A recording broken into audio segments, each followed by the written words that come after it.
माता श्री के चरणों में पुत्र यम का प्रणाम।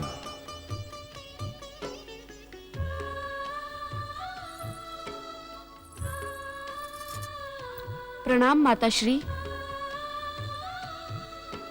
माता, तुम प्रतिदिन किन विचारों में खोई रहती हो? हमने सदा आपको उदास देखा है माता। तुम्हारी उदासी का क्या कारण है माता? क्या हम आपके दुख को ज्ञात करने के योग्य नहीं? क्या तुम्हारे दुख का कारण हम भाई बहन हैं? क्या हमसे कोई अपराध हुआ है माता? सत्य तो यह है कि अपनी माता को प्रसन्न देखने के लिए हम तरस गए हैं। उत्तर दो माता, आपकी अप्रसन्नता का कारण क्या है? उत्तर दो माता, उत्तर दो।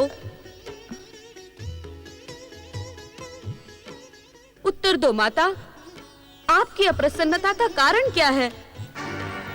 उत्तर दो माता, उत्तर दो।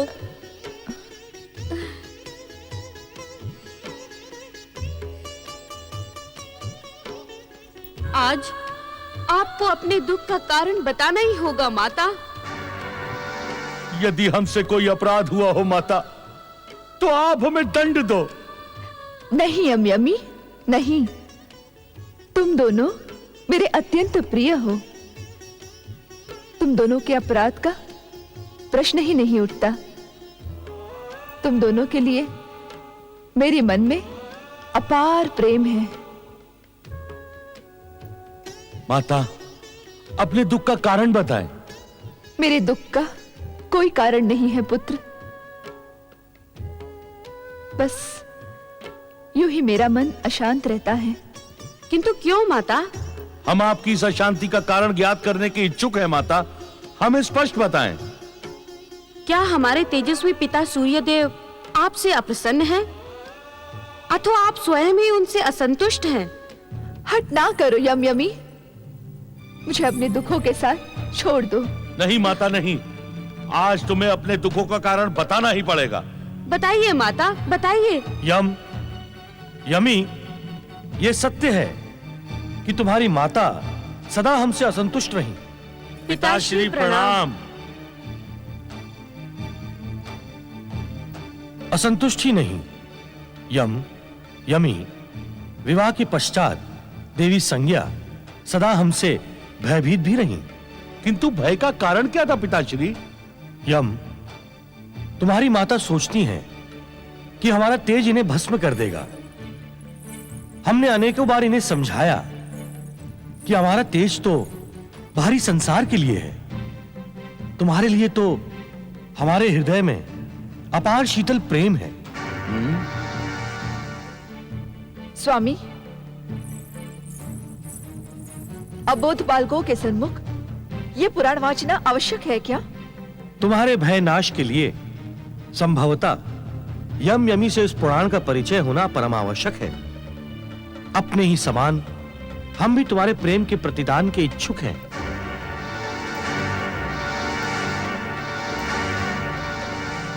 तुमने सदा हमारे प्रेम को ठुकराकर हमें भय और उपेक्षा के साथ ही देखा। तुम ही बताओ यमी, क्या ऐसे वातावरण में जीवन व्यतीत करना संभव है? आप सदा मेरा ही दोष ढूंढते रहे। एक और शाब्दिक सांत्वना दी, किंतु दूसरी ओर अपना तेज बढ़ाकर मुझे भयभीत करते रहे और प्रसन्न होते रहे।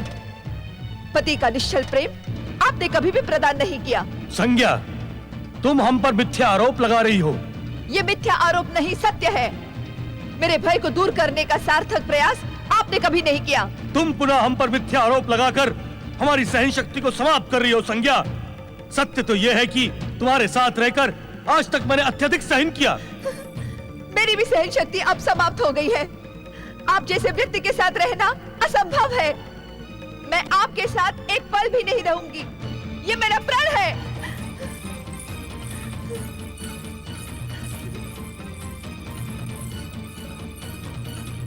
माता, माता, माता, माता, माता, रुक जाइए माता। माता, माता, माता, हमें रुक छोड़कर जाइए, ना माता। जाए माता। माता, माता, हमें आपकी स्नेह छाया की आवश्यकता है माता। न जाइए माता। नहीं, अब मैं लौट कर नहीं आऊंगी। अपनी प्रतिज्ञा के पश्चात मेरा सूर्यलोक लौटना असंभव है। माता,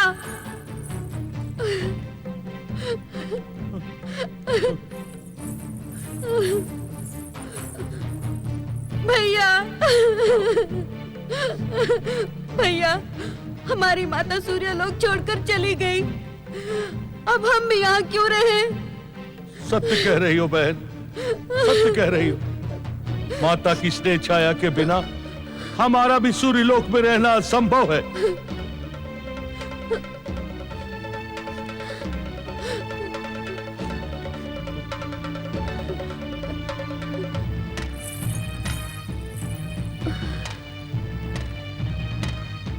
मैं सूर्यलोक छोड़कर पृथ्वी पर चली जाऊंगी।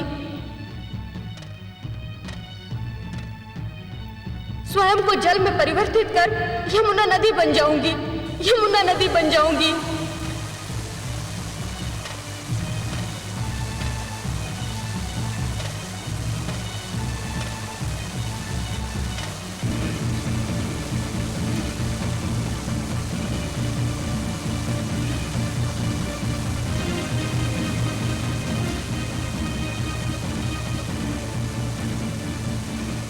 देवी यमी,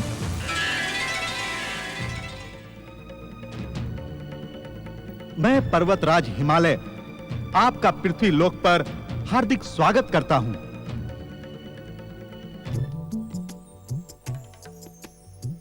जय हो देवी यमुना तुम्हारी जय हो। जय हो यमुना तुम्हारी जय हो। जय हो देवी यमुना तुम्हारी जय हो। देवी यमुना की जय। भगवान श्री विष्णु की कृपा से आपकी व्यथा हमसे अज्ञात नहीं है देवी यमी। अपने दुख और व्यथा को भूलकर आप जिस प्रकार पृथ्वीवासियों को तृप्त करने यहां पधारी हैं, वह आदरणीय है। कथा और पुराण सदैव आपकी कर्तव्य निष्ठा का गुणगान करते रहेंगे। पर्वतराज हिमालय, आपका स्थान मेरे लिए पिता सूर्यदेव और माता संज्ञा की भांति आदरणीय है। आपने अपने राज्य के पर्वत क्षेत्र में मुझे स्थान देकर धन्य कर दिया। सत्य तो यह है देवी यमी, आपके चरणों का परम पावन स्पर्श पाकर न केवल मैं अपितु समस्त पृथ्वीवासी भी पवित्र और धन्य हो जाएंगे। आज से यह पर्वत शिखर आपकी उत्पत्ति के क्षेत्र के रूप में यमुनोत्री के नाम से विख्यात होगा। जन जन को तृप्त करने पधारी देवी यमुना की जय। जन जन को तृप्त करने पधारी देवी यमुना की जय। माँ लौट आओ माँ, माँ हमें इस तरह छोड़कर मत जाओ।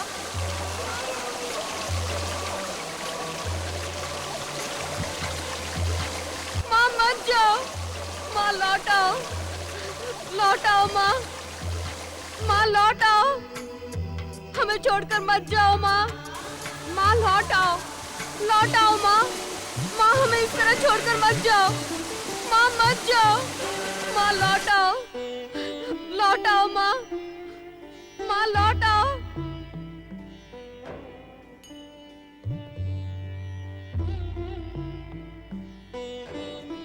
नारायण नारायण। प्रणाम देव ऋषि नारद। दुख और व्यथा के संकट काल में आपके दर्शन पाकर मैं धन्य हो गया। आपकी उपस्थिति सदा मंगल का प्रतीक मानी जाती है। आप निश्चित ही मेरी व्यथा शमन करने के उद्देश्य से यहां पधारे होंगे। नारायण नारायण, मुझे आपके दुख और व्यथा का ज्ञान है यमदेव। आपकी माता देवी संज्ञा के पश्चात आपकी भगिनी देवी यमी भी यमुना बनकर पृथ्वी लोक पहुंच गई हैं। अपनी माता और बहन को इस प्रकार जाते हुए देखकर भी मैं कुछ न कर सका। माँ लौट आओ, मुझसे यमी की व्यथा नहीं देखी जाती देव ऋषि, नहीं देखी जाती। माँ मत जाओ,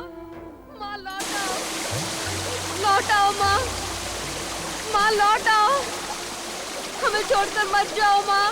माँ लौट आओ माँ। माँ हमें इस तरह छोड़कर मत जाओ। माँ मत जाओ। माँ लौट आओ माँ।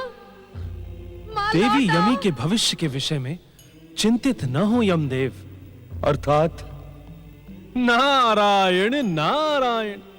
सतयुग और त्रेता युग के पश्चात द्वापर युग में जगदीश्वर भगवान श्री विष्णु धर्म के संस्थापन के लिए पृथ्वी लोक पर श्री कृष्ण का अवतार धारण करेंगे। तब आपकी बहन यमुना का तट उनकी बाल लीलाओं का केंद्र बनेगा। नारायण नारायण। प्रभु के चरणों का स्पर्श पाकर देवी यमी अपने पिछले सारे दुख भूल जाएंगी। अपनी बहन का सौभाग्य सुनकर मैं धन्य हुआ देव ऋषि, किंतु मैं आपसे एक प्रश्न पूछने का इच्छुक हूं। नारायण नारायण। यमदेव, आप यही ज्ञात करने के इच्छुक हैं ना कि आपकी माता और बहन देखते ही देखते आपसे दूर चली गई और आपके पिता ने उन्हें रोकने का प्रयास भी नहीं किया? हाँ देव ऋषि, क्या यह हमारे पिता सूर्यदेव का अन्याय नहीं है? न्याय अन्याय के विषय में मैं कुछ नहीं कह सकता यमदेव। नारायण नारायण। किंतु मुझे इतना ज्ञात अवश्य है कि हर घटना से एक नई घटना का जन्म होता है और इसके चमत्कारी परिणाम भी निकलते हैं। क्षमा करे देव ऋषि, मैं आपकी सांकेतिक भाषा को समझने के योग्य नहीं। कृपया आप सरल भाषा में मेरी शंका का समाधान करें। आपकी योग्यता के विषय में मुझे और संसार को तनिक भी संदेह नहीं है, किंतु आप सरल भाषा में सुनने के इच्छुक हैं तो सुने। नारायण नारायण। आपका सूर्य लोक से बहिर्गमन यमलोक में रिक्त स्थान की पूर्ति के लिए हुआ है। यमलोक? हाँ सूर्यपुत्र यमराज जी, आप शीघ्र ही यमलोक पहुंचे। वहां मेरे मानस पिता ब्रह्मदेव के आदेशानुसार धर्मराज और चित्रगुप्त आपकी प्रतीक्षा कर रहे हैं। माता और बहन के जाने के पश्चात सूर्यलोक से मेरा भी संबंध टूट गया है। देव ऋषि नारद, आपका मार्गदर्शन पाकर मैं कृतार्थ हुआ। अब यमलोक ही मेरा स्थायी निवास होगा। मुझे आज्ञा दें। प्रणाम। देवी संज्ञा के पुत्र और पुत्री को इस घटना से उनका स्थायी स्थान मिल गया, किंतु अब देवी संज्ञा का क्या होगा? दीदी, दीदी, विवाह के पश्चात तुम पति प्रेम में ऐसी डूबी कि हमें तो भूल ही गई। मैंने पिताश्री से कई बार कहा कि तुम्हें बुलाएं, किंतु उन्होंने मेरी विनती स्वीकार ही नहीं की। क्या बात है दीदी? तुम्हारी आंखों में अश्रु? सब कुशल तो है? पुत्री संज्ञा,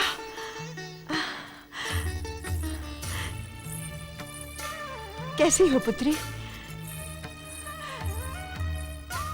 विवाह बेला के पश्चात तुम्हें आज देख रही हूं। क्या तुम अकेली आई हो? मेरे तेजस्वी दामाद सूर्यदेव कहाँ हैं? माता, मैंने सूर्यलोक का सदा सदा के लिए त्याग कर दिया है। संज्ञा,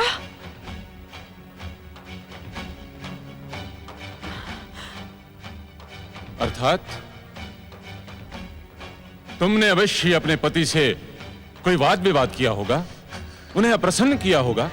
आप ये क्यों नहीं पूछते पिताश्री कि उन्होंने मुझे कितना अप्रसन्न किया है, मेरे स्वाभिमान को कितना अधिक आहत किया है।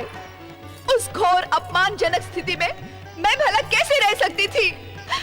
तुम अब मां बन गई हो संज्ञा। क्या सूर्यलोक छोड़ते समय तुम्हें अपने पुत्र यम और पुत्री यमी का भी विचार नहीं आया? वे बालक नहीं है माताश्री। जब मैंने सूर्यलोक में ना रहने का निश्चय कर ही लिया तो उन सब की चिंता क्यों करूं? मैं सदा सदा के लिए यहां रहने आई हूं।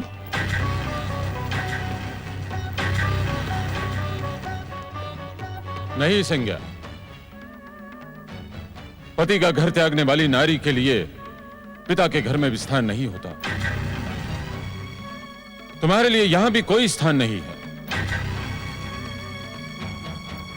सूर्य देव की अनुमति के बिना हम तुम्हें यहां कदापि नहीं रख सकते।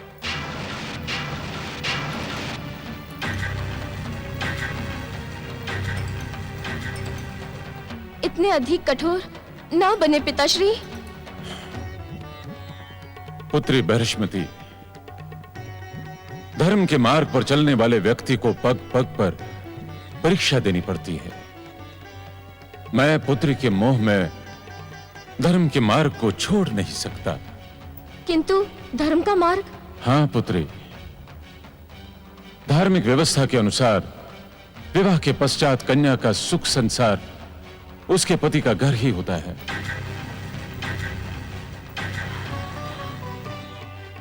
अपनी बहन से कहो कि वो सूर्य लोक लौट जाए और सूर्य देव से अपने किए की क्षमा याचना करे। मैं वहां कदापि लौट कर नहीं जाऊंगी, ये मेरी प्रतिज्ञा है पिताश्री। तो पिता के घर में भी तुम्हारे लिए कोई स्थान नहीं है संज्ञा। जैसे तुम आई थी वैसे ही लौट जाओ। हाँ हाँ लौट जाऊंगी।